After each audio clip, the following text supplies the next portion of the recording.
Beyond direct criminalization, what unintended consequence has been observed due to the national security law in Hong Kong? A surge in economic growth, decreased political activism, the strengthening of civil society groups, increased self-censorship and chilling effect on free expression. Increased self-censorship and chilling effect on free expression. This is the correct answer because the national security law in Hong Kong has been widely criticized for suppressing dissent and limiting freedom of speech.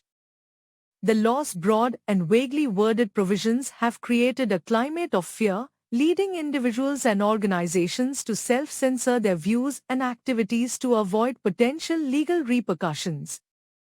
This chilling effect discourages the open expression of opinions that might be perceived as critical of the government or supportive of independence movements, even if those opinions are not explicitly illegal.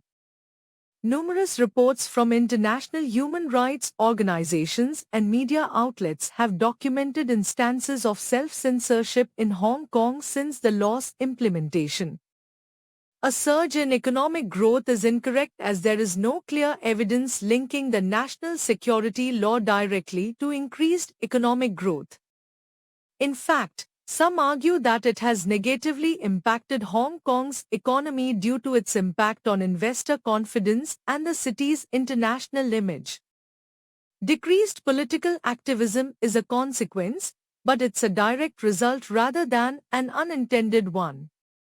The law was explicitly designed to suppress political activism deemed threatening to national security.